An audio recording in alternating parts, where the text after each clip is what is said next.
What I want to do is, let's say that I want the LED to be off at one point during a button press, and when the button is in the opposite state, let's say unpressed, I want it to be on, or maybe vice versa, but I want the button to somehow control what the LED is doing. What we're going to do is we're going to use an if statement. To write an if statement, I have to be inside of a scope. I can't be local, I can't be global, I have to be local. And right now I'm going to put it in the loop because I want it to continuously check and continuously do this over and over and over again. So the first thing that I'm going to do is I'm going to put back my reading, my Boolean of my button state. And that's a digital read of my pin.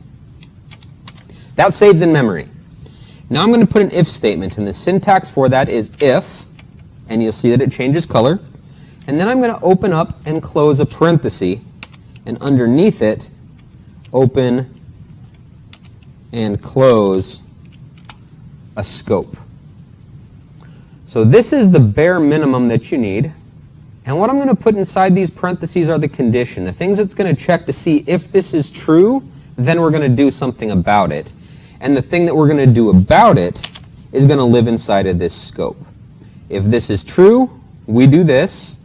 If this is not true, we jump out and move on.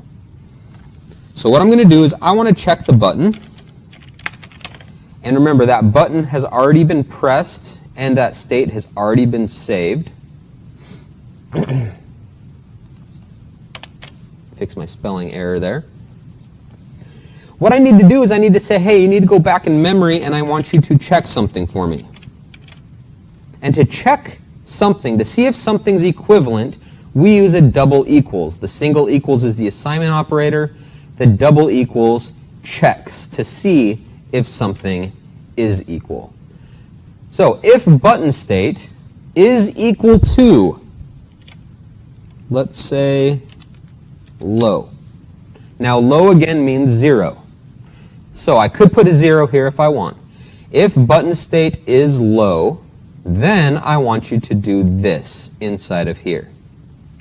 As soon as it does this inside of here, what's it going to do? It's going to hop out and continue on. Keep cycling. If it's not true, it's going to skip this scope and move on and keep checking and doing it over again. That's all we're doing here.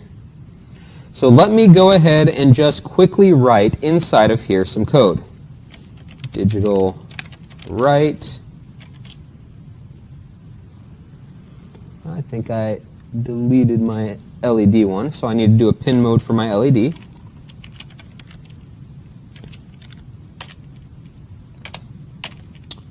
Output. So I have my pin mode for my button. I have my pin mode for my LED. I read the button. I check to see whether it was pressed or not. And if I do get into this scope, I'm going to send power to pin 13. And there you go. I'm going to put a second if statement in here, and because I'm lazy and because it's not that bad of a habit to do and it's your own code, I'm going to copy and paste. I'm going to copy this if statement and I'm going to put it down here. Now there is something to be a little wary about if you do copy and paste, and that is you have to make sure you make the proper changes. Otherwise it's the exact same thing.